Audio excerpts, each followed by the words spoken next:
Hello बच्चों, आइए प्रश्न को देखते हैं। उस परवलय का समीकरण ज्ञात कीजिए जिसका शीर्ष जो है 0 0 है और नाभि जो है 0 3 है।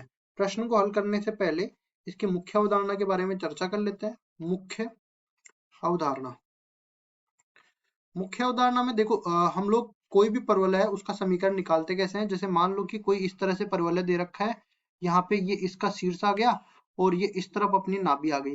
नाभि के विपरीत तरफ अपने पास नियता होती है।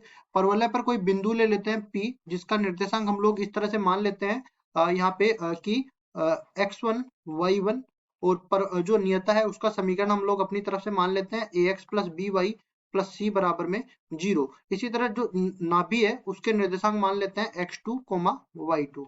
अब देखो, हम लोग जानते हैं कि परवलय के गुणधर्म से इस बिंदु की, परवलय के किसी भी बिंदु की दूरी नाभि और नियता से समान रहती है।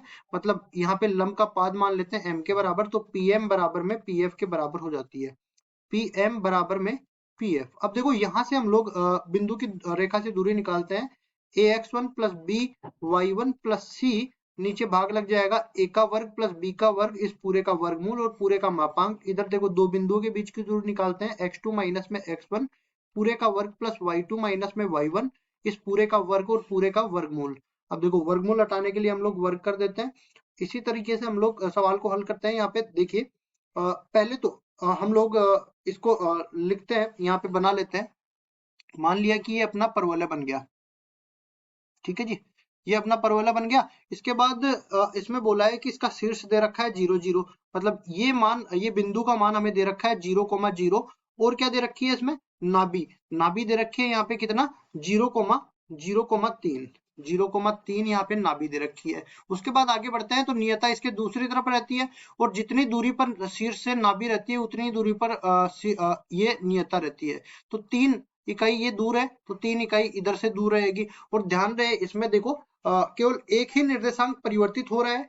तो यहाँ पे आप देख सकते हो कि एक्स निर्देशांक तो निश्चित है, एक्स निर्देशांक नियत है, केवल वाई निर्देशांक परिवर्तित हो रहा है। मतलब वाई निर्देशांक में ऊपर की तरफ, ये देखो परवलय तो मैंने देखने के लिए बनाया है। यहाँ पे दूसरा तरीका, यहाँ पे इस तरह से मान लो कि वाई निर्देशांक परिवर्तित हो रहा है और वाई अक्ष पे ऊपर की तरफ अपने पास नाभि बन रही है। मतलब इस तरीके से अपने पास ये परवलय बनने वाला है।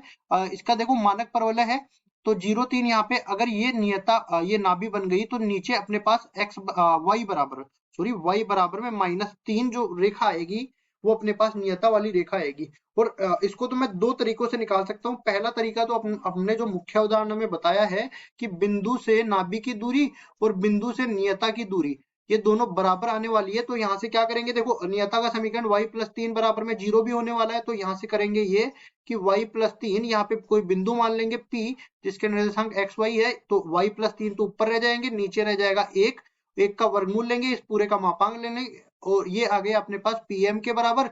और अभी इसी तरह अपने को pf निकालना है, तो pf किसके बराबर आ जाएगा, देखो x माइनस में 0 इस पूरे का वर्ग प्लस y माइनस में 3 इस पूरे का वर्ग, और पूरे का आ जाएगा वर्गमूल, दोनों तरफ वर्ग कर देंगे तो ये बन जाएगा y प्लस 3 इस पूरे का वर्ग बराबर हो जाएगा x का वर्ग प्लस y माइनस में 3 इस पूरे का वर्ग। तो ये बन जाएगा अपने पास y square plus 6y plus 9, और दूसरी तरफ बन जाएगा x square plus y square minus में 6y प्लस 9।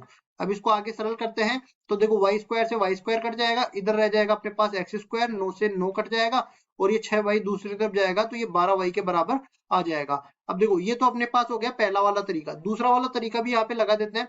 इनको देखने पर ही पता चल रहा है कि ये मानक परवलय है, और मानक परवलय अपने पास एक्स स्क्वायर बराबर में 4ay के रूप का होता है। हम लोग ये जानते हैं एक्स स्क्वायर बराबर में 4ay के रूप का मानक परवलय होता है। कब, जब अपने पास परवलय धनात्मक y अक्ष की तरफ झुकता है। अब देखो, इसमें हम लोग जानते हैं कि जो शीर्ष है और जो नाभि है इसके बीच की दूरी अपने पास 1 के बराबर होती है। तो यहाँ पे एक इसके बराबर है, देखो ये 0 0 से 0 3 पे जा रहा है, मतलब एक कितना खिसक रहा है, 3 के बराबर खिसक रहा है। तो यहाँ से a का मान 3 के बराबर आ गया, तो हम लोग कहेंगे एक्स स्क्वायर बराबर में 4 गुना में 3 गुना में y, ये आ जाएगा अपने पास एक्स स्क्वायर बराबर में 12y के बराबर। ये अपने पास परवलय का समीकरण आ गया दूसरे वाले तरीके से। इस तरह से कोई सा भी तरीका हम लोग लगाएंगे तो अपने पास परवलय का समीकरण तो समान ही आने वाला है। एक्स स्क्वायर बराबर में 12y हमारा उत्तर हो जाएगा। आशा करता हूँ ये सवाल आपको समझ में आया होगा। धन्यवाद।